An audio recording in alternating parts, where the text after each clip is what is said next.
Всем привет! Мы на канале Назар. И сегодня мы расскажем сказку. Открываем. Сказка называется «Коза Тереза». Ух ты! Козку?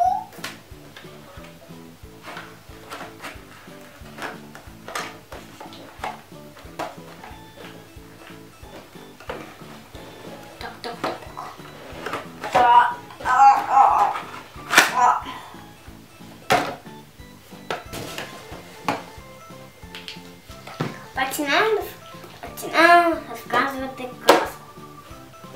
Так, жили-були дід і баба. Так, доставаємо діда.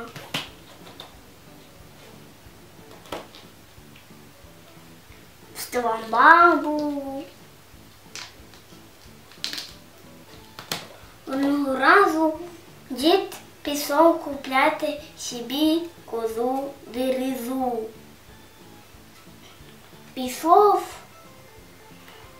купляти собі козу Терезу.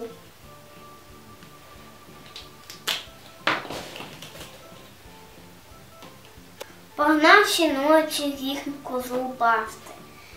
Доставав синочка.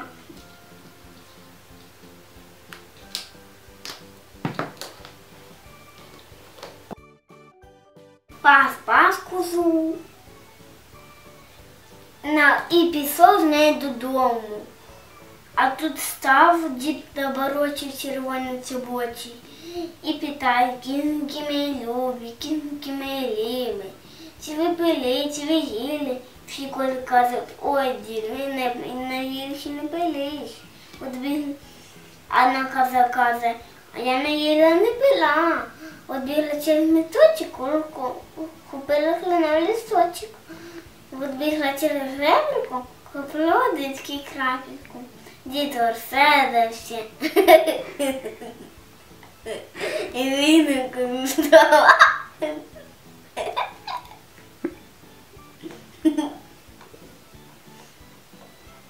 Наступного дня баба пішла сама пасти козу.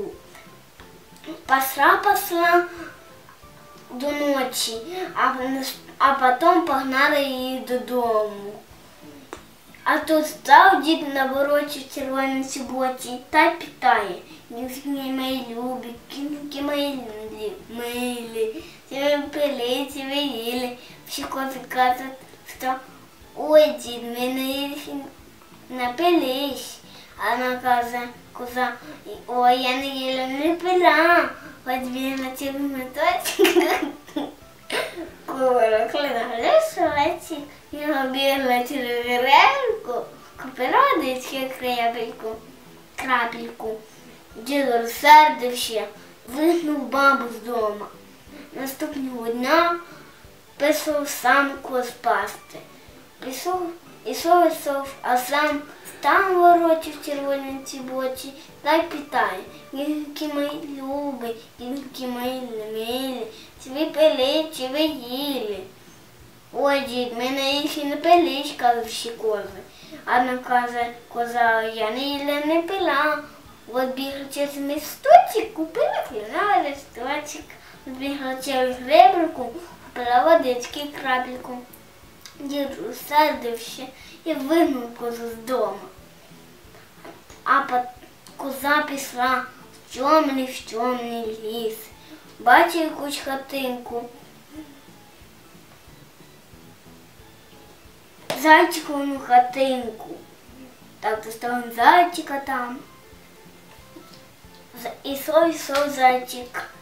Ось чує: хто там у моїй хатинці сидить? Хто там в моїй хатинці сидить? Я коза Тереза. Ти куплена, більбока луплена, туп ногами, колоти рогами. Я скажу до тебе: костика замду. От тобі і смерть. Зайчик злякався, та й сів під ромком і плаче. и там белеет вовчик.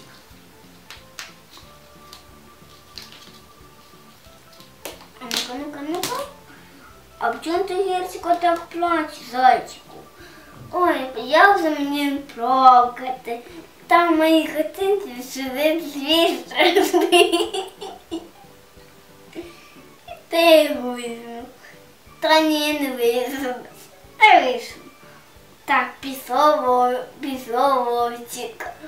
Сказав, а хто там виграється? Сидить. А я коза дерза, за таку покуплена, біль поколуплена, тупо ногами, таку браво. Низкому затопчу,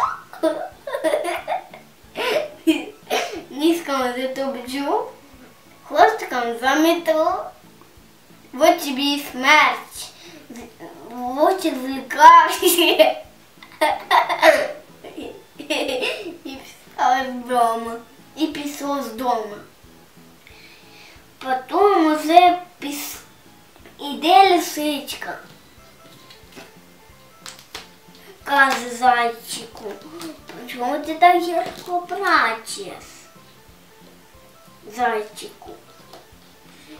Я за мені не плакати, в моїй хатинці сидить звір страшний. Та його визну. Та ні, не визну нас. Та визну.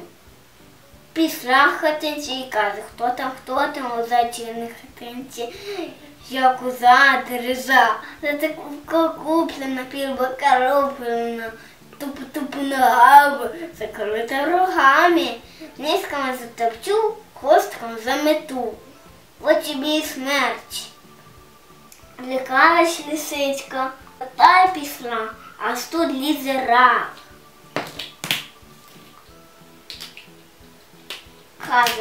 Каже зайчику, а чим ти так гірко плачеш?